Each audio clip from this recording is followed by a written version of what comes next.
Do you know, it's a good segue. We're talking about this, yeah. What I wanted to talk about was, I think I alluded to it earlier when I was talking about the whole stuff's happening in Nigeria with the protests and that kind of feeling of the elder generation possibly failing us. There's been a conversation I've been seeing kind of brewing. This is online and offline in regards to like traditions and like maybe part of the reason why things have been a certain way. And I wanted to, obviously I know we're not all from the same place, but I wanted to kind of gauge and maybe start the conversation with how do you guys feel about traditions? I'm just going to kind of explore the traditions that are kind of traditionally attached to where we come from. Do you kind of still upkeep those? Are there any ones you dropped out? If you have, why? Because I know a lot of us, we've not grown up in those environments. I didn't grow up in, I grew up in the UK in it. So I'll probably start first. So Nigeria, my parents, the one would be like dobale, so like prostrating and you greet your parents or elders or relatives. Do you like have that where you come from? No, but there's a specific way how to greet an elder in it. Like it's just for me, it's always just been a respectful thing. Like it's just respect. Yeah, just show respect. Just show respect. But how? Obviously, that's a clear one. So is yours? Do you know what? Yeah, like within my household, yeah. So I grew up with it was just me and my sisters, right? Okay. So my older sister, my younger sister. My older sister was more like the kind of the dark horse of the family. She did her own thing in it. Renegade. So like certain times when certain people were in the yard, the natural thing to do was to come out your room and come and say hello in it. But her, if she didn't want to, She ain't coming out. Nowhere. ain't coming out. Mad. You know what I mean? So it wasn't like we didn't have to do anything extra out of the ordinary. It was just come out and say hello. Do you know what I'm saying? Like, and you go about your business.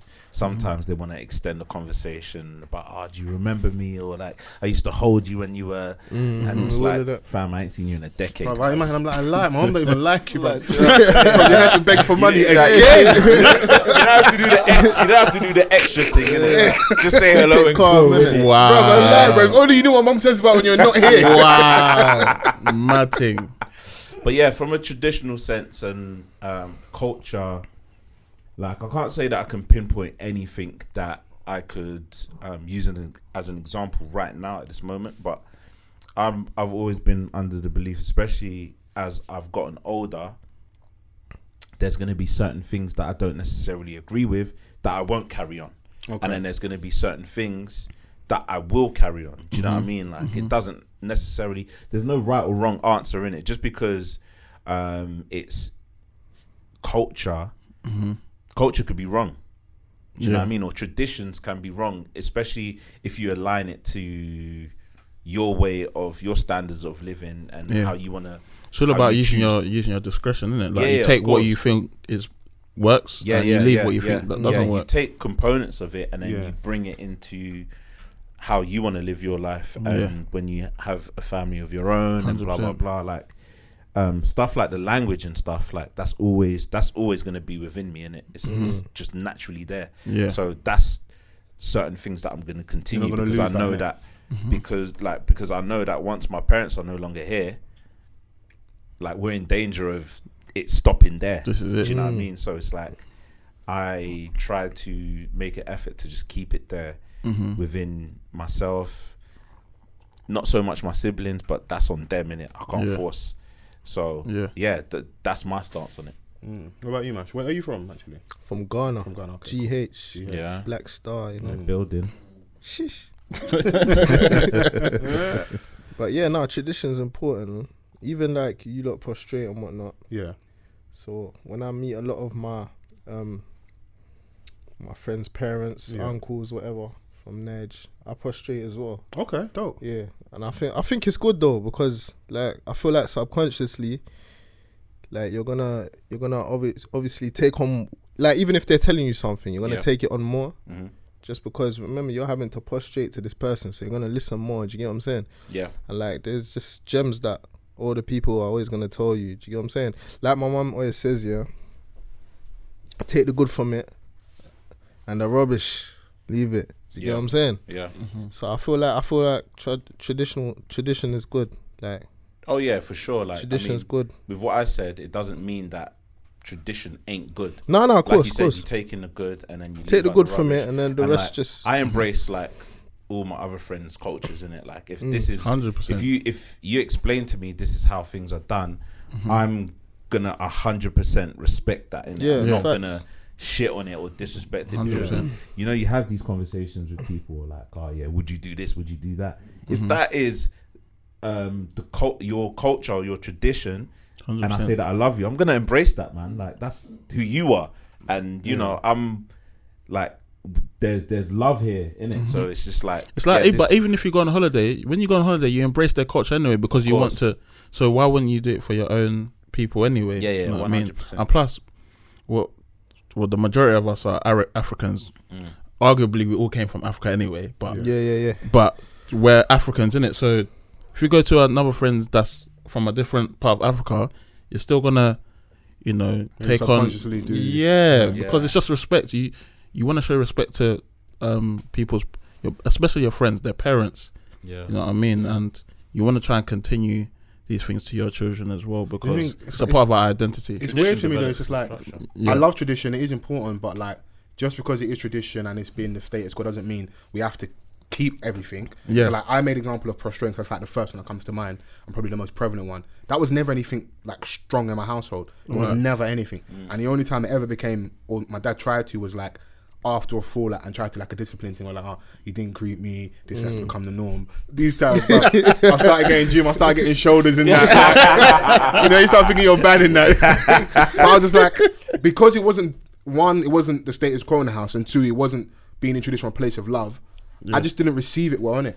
Now, granted, when the first time I went to Nigeria and I met, obviously my mum's the youngest, so all of our older siblings, it was cool. And after the first time, they were probably impressed. Like, it's like, because there's always that fear, the fact they're over here and they're raising their children in a foreign land, they're going to lose identity. So I think sometimes our parents and the older generation in general maybe double down too much on that and try and hone it, because obviously, unlike Vance, I don't speak the language well enough, innit? Yeah. So there's already a part of me that's probably lost if I don't rectify that. So it's like, okay, that's cool, like me let's as try well. and figure out these other things and make sure you don't forget the music, the culture. Yeah. Maybe if you're someone that practices the religion, if you know enough of the history, something to make you hold on to it. But I just always struggled with that, because I said it wasn't anything in my household, and it's like, when I'm doing it outside, it's more to kind of make my parents look good, to make it look like, oh, they raise their children correctly, innit? And my mum never, and the funny thing is, even me saying, my mum never actually said to me when we got to Nigeria that this is how you need to greet my brothers and sisters, but I knew that, innit? Right. And I love my mum, so I wanted to. That's like me as well. Like even like with my like, say,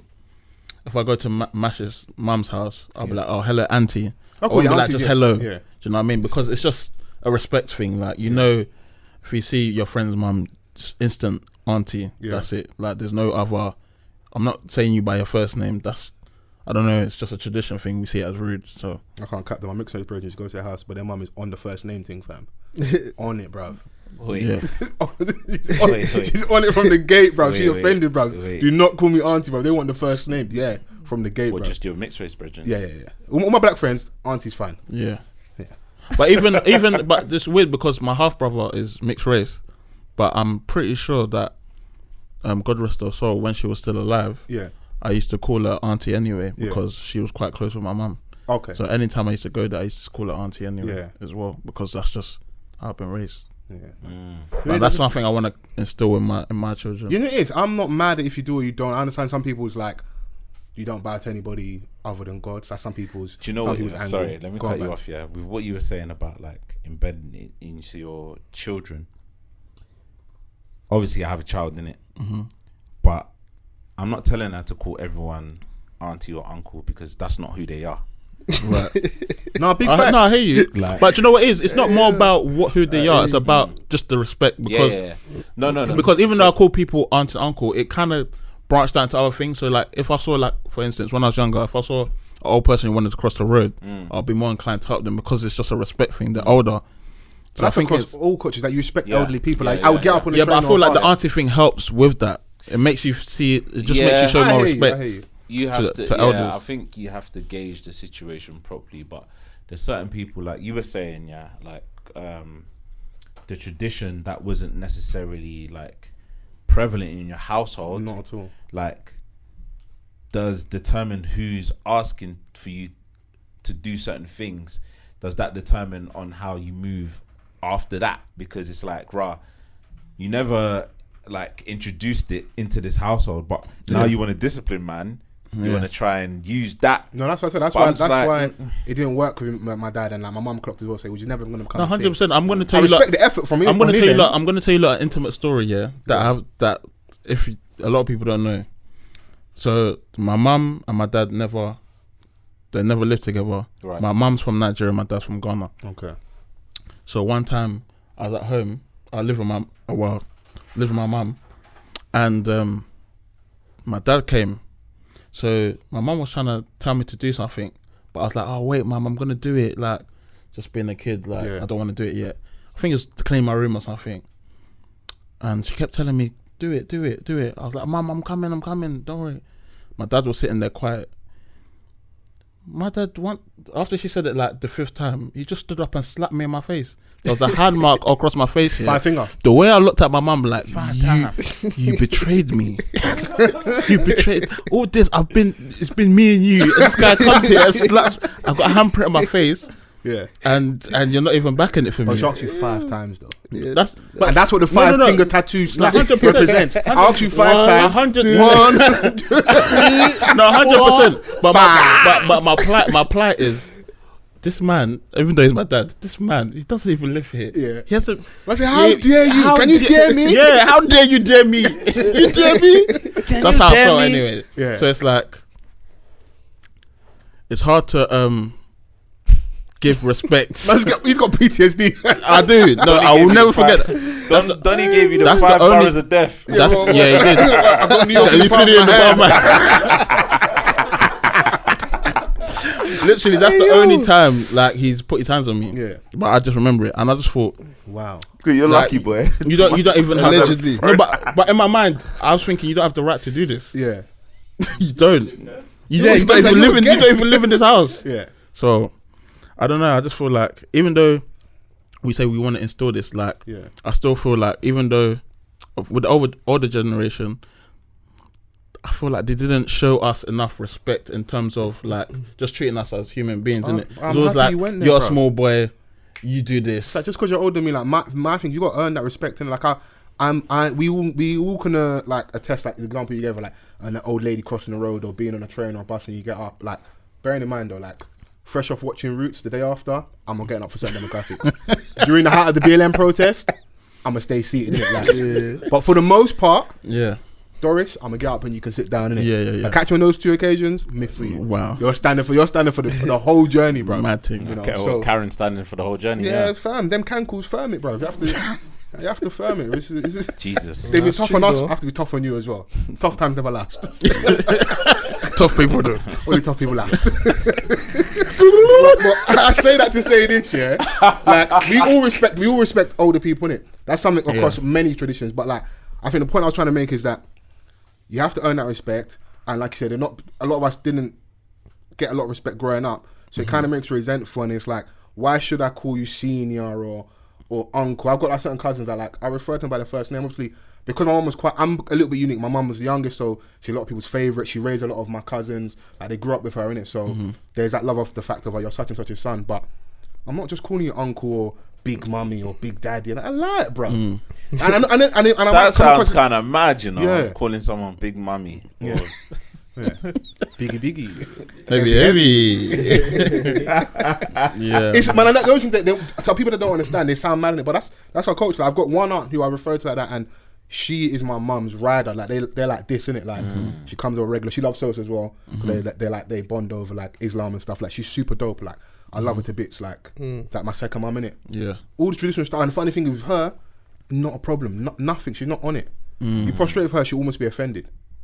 Yeah, like, it's like a lie. Like, come and hug me. Yeah, and I'm not saying that there's anything wrong with that. But it's just like, but it makes you behave differently towards her, though, innit? It's like, I maybe it's my receptors. I need to. It needs to come from a place of love, innit? It's a comfortability, and also it's like I feel like if something isn't serving us, why hold on to it? Because I can use outlandish examples of like we're in this era where like we're a lot more woke. Not that it's a slur, but like, okay, cool. So misogyny isn't.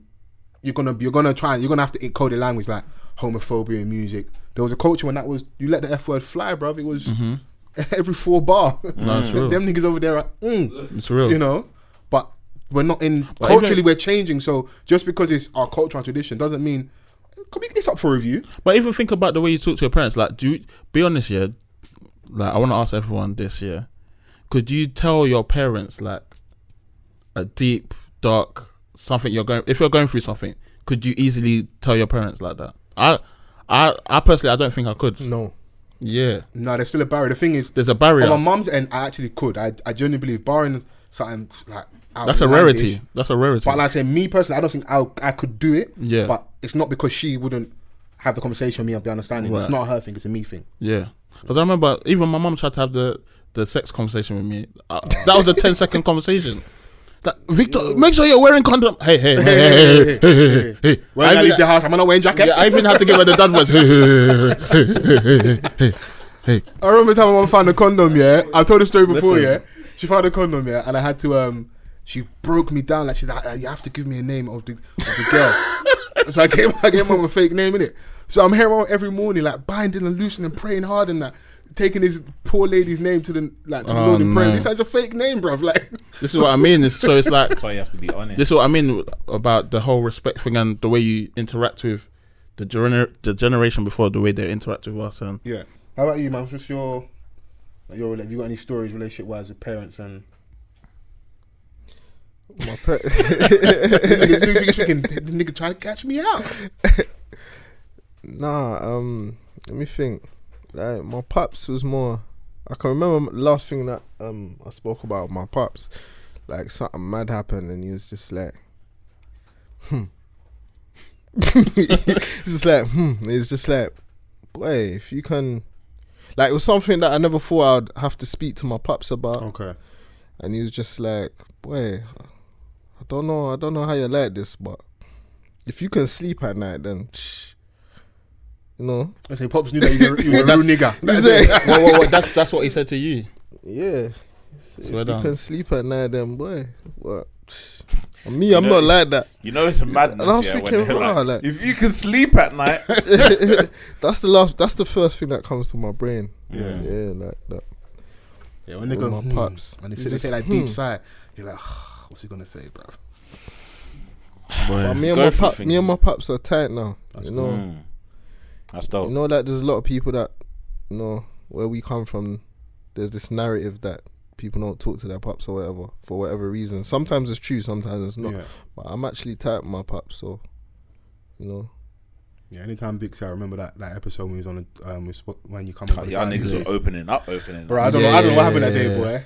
Vic was just tugging at my heartstrings and I just started talking. Because bro, like, I don't know if they were saying it somewhere, but bro, as black men, we have to be able to talk to each other about these things, bro. No, it's true. Because it's there's always a stereotype or consensus that the black men we're just these beasts and we go raw. Yeah, we're too hard to. Like I was saying earlier in the whip, man are emotional, bro. Yeah, bro. There's no. When you really check it, man are emotional. Yeah, that's what drives a lot of man's stupid decisions. Yeah, this is it. The fact that exactly. It's emotion, bro. Imagine if if society let you talk about it before you was to go and do all of these madnesses, you probably wouldn't even do it. Because if you had a chat about it and you're like, you calmed yourself down, alright, cool. You know what I mean? So I feel like these conversations need to be had, man. No, they're important, man. My consensus of it is like, I'm happy that like you've got a good relationship. That's something I'm looking forward to one day. I hope I can resolve that with my pops. I just feel like with the whole tradition conversation, I'm not against us reviewing certain things because it's no longer serving us. You got to be open to it, bro. No. As long as you're open to it, then something can always be fixed. Like we were saying in the car, me and Mash, talking about like people having beefs and in the industry and different things. The majority of them can be solved. Like, because niggas are broke though. Once everyone got money, you lot will stand in the club next to each other because you're all rich. But as long as someone's got a bust down and you have no watch. But even if you don't get on with someone, it doesn't have to resort to the furthest limit. You can just not talk to the person. Fair. And keep it moving. Fair, yeah. You can coexist, but it's like almost like, as a producer, it's almost like the narrative is you got to pick a side. If you work with this person, you can't work with the other person. Has that happened to you where like 100% artists have issues and now 100% you're yeah. Not me, by the way. No, of course not. You. know? No, Mash is cool. Mash is he's not a man of the cloth. He's so he's fine. impartial, but that's because he understands. But there's other people. It's like if you work with me, well, they don't say it. You feel the energy. They don't, but you can obviously tell. And how do you respond to that energy? It's difficult because, especially if you have a relationship with someone, you kind of want to keep that relationship in terms of, I have a rapport with you already, so I can't even do something, even though it's business, I can't really do that because of how I'm set up. I feel like if I've got a rapport with you, I kind of have to. Fam, that's sneaky. That's how I feel. Listen, I got a beef with my man. You can't make no beat. So that's, come on, man. That's sneaky, bro. That's It is that's- very that's- it is, that's but I've weird. always That's been under weird, the bro. belief that's even weird, man. Even if it's on outside of music, do you know what I'm saying? Like, oh yeah, you can't be. But it's like, as long as the person knows that, it's like this. For example, yeah. If someone has a problem with Mash, yeah, I know the person, and I'm in the room with the person, and they happen to say something about Mash, it's my responsibility, because he's not there. It's my responsibility correct that there and to then. correct that mistake. Say, listen, this is my person. You don't speak about. But other than that, it's difficult because when it comes to music, it's almost as if you can't even get to that stage. Yeah. You can't even do nothing with them. It's just, okay, you've got, even if you've yeah, made a so, beat like, for the them, other even day, if you like, I don't see even you have on a the gram, rapport. like, with my man in the Yeah, even if you studio, don't have a what's rapport with that? the person you made a beat for them, you just can't. Do you know, I find that stuff so neat. It's just like annoying. on to what he said is, eventually you see the man on the gram doing syringe and bro in each other's comments and that, and you're caught in a crossfire. Syringe. Bro, Syringe bro, emoji, syringe emoji. the 100 emoji. bro, I'll never forget. Yeah, biggest one, Drake and Meek Mill. Quentin Miller gets caught in the crossfire. Donnie loses opportunity, end up having a car crash later in life. Man's And getting rushed. Lost a leg, got rushed in the Nike store and that. He lost a leg. He lost a Yeah, leg. he lost Like a leg. life hit him hard, innit? Life hit him hard. Wow. All I missed because that they, one. Bro. all because they come out and said that he was Wow. writing for Drake, whatever, or helping Drake, whatever. Drake and Meek Mill are brogans now, making music And now together. he's just, and he's just legless. there. Everyone's forgot Now about he's, yeah, now like, he's legless. Like, yo, No, I'm not even bantering, bro. He was so tight. Yeah, he called Meek Mandela. That's one of the funniest things I ever heard, bro. He's like, you're on your activism stuff, and I hear him, bro. Because like you messed up my opportunity, and this is something that not a lot of people know, and people might think, oh, fuck, what's Fols talking about? There are rumors that like apparently part of the reason why Meek was tight is because he wanted Quentin to help him out with stuff as well. But that's a conversation for another day. So like, if I'm him, I am fuming, bro. running. it's through so the annoying six because with of, my you woes. just think about it, just as a guy just trying to feed his family, make some music You and know what? Yeah, keep I ain't it even gonna moving. lie. As long as the checks still come through for his contributions to that project, But no, what he was doing, but I think the way he was alluding to was like, it wasn't just going to be a one project. He was going to be around because like, once you're part of that camp and you're bringing these bangers, they're going to keep him around. And in music, it's almost similar to how street culture was, and not necessarily now, but back then. But your name is everything. Of course. Your rapport is everything. So what people say of you, the industry is very small. So if you do something bad, everyone will know about it. You know, if you're doing good things, everyone will know about it. So Yeah. it's almost as though like, yeah, you have to. I'm not saying keep everyone happy, but You got to shake hands and kiss babies. Isn't that's it. You saying You have to do necessary things. Is your face is clean out here, like your name's good, solid. Because I'm just a genuine person. So, boy, my thing is, if you feel not everyone's gonna like you. Of course not. That's my thing. But as long as you, but exactly. But if you just carry yourself as treat people the way you want to be treated, then you'll be I fine. ain't even gonna lie. Yeah, like being Vic's boy and seeing certain things in the industry, that I haven't been happy with. Yeah, it's made me want to do certain things. Boy, But I did you see someone outside in this room? But I know that I don't want to jeopardize his bag, and I know where his capabilities lie. I remember the first time I met this Don, and I was like, you know, when you meet people and they're like, oh yeah, I make music, and I'm like, I like it, man. Put your fucking keyboard away, man. Man played me like 3 tunes, and I was like, yeah, I'm sold. Like, leave uni. Friend for life. Leave uni. Man told me to leave. They're wasting time. wasting time. But yeah, like obviously being around Journey and like you don't want to see your friends like getting, you know, like taken advantage of and blah blah blah. So it's just certain things in it. And that's a danger. You're in a very evil business where if you have a good heart, good nature, you want like I'm alluding to it, like people will do that because they know, okay, yeah, my man's always he's gonna turn up on time, he's gonna deliver, he's gonna do this, and I can do the bro thing, the family thing, and then go around you and that, and then. But at the same time, I see it as it's I don't know. As I've gotten older, especially this year, I see it as purpose. It's my purpose. I think I had to go through all of this stuff, so I could tell someone like Mash, listen, these are the way these guys are moving here. I know you're not used to it, but you're gonna have to maneuver this and this way when it's your time and when you need to do. You know what I mean? I feel like that's my purpose, to make sure that my friends and whoever else is in the music that I really care about don't have to go through the same stuff that I did. But in regards to Mash, he's a very smart guy, so he won't have that problem. But for me, my problem was treating people, thinking that they would treat me the same way when everyone has their own motive. Yeah. And I guess that's me being naive from not being in the streets, from being brought up a certain way, from not being in certain situations. You're a good person, isn't it? So, that's it. Yeah. But obviously it's some dickhead thing. Yeah, so I feel like that's my purpose anyway. To make sure to inform people, because there's a lot of people that want to do music as well. So I want to try and like be the guy to be like, hey, if you're doing this, you got to do it. Try and do it this way. This is my advice. And this is what I call. Like, definitely, and I love where we're going with the podcast. Like, we're having more conversation with different types of people. One of the podcasts I really enjoyed recently was the one we had with Kelly Upstage and Andrea Dormer, talking about finance and stuff. Yeah. But at our core, music is what we're about, and we're always going to do that. But I'm happy you're in that space where like you want to inform and you want to 100%, people man. Are, you know, 100%.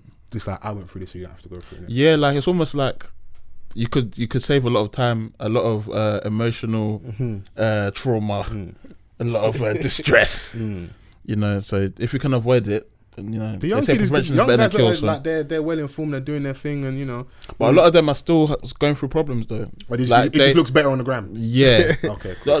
Don't listen. Don't be fooled on the gram. The legitimate world is full of finesse. I'm telling you. Don't be fooled. I heard. Listen, the biggest gangsters are in the legitimate world. Yes, bro. Don't be fooled. You see a lot of people with drip. I know I'm giving away the game, but a lot of people with drip. It's like video budget. Come on, I understand, bro. Yeah. There's clothes you meant to send back, man, they keep it. Oh, bro. I spoke to your stylist, she told me. Come on, bro. You get a video, you say, okay, can I have a 2, 3, 4 grand budget to wear these clothes? You take the clothes, you wear the drip. Everyone says you're drippy. Not knowing. Drippy. Oh my guys, I'm drippy. Yeah, so I feel like that's my purpose now anyway. And I just wanna like work with people I think is sick and try and build myself and my friends up. That's it. Yeah. Before we go for this, who else is on your radar to work with? Yeah. I don't know. I'm open. Okay. I'm open. I'm not. It's not even like I'm looking for anyone specifically. I'm open. I just want to do more stuff with Mash. To be honest, I feel like I'm at my happiest when we're doing projects and stuff because it's free. There's no restraints. There's no one telling us what to do. We just do what we want to do. Like, even in my mind, it's gonna sound crazy, but when he decides to do an album, I already know how the whole album's gonna play out. Yeah, I already know how I'm gonna do it. That's sick. Which is weird, but that's the way I think. No, I'm happy for you guys, man. You know what needs to be done, innit? Yeah, 100%. It's out there, said on all streaming platforms.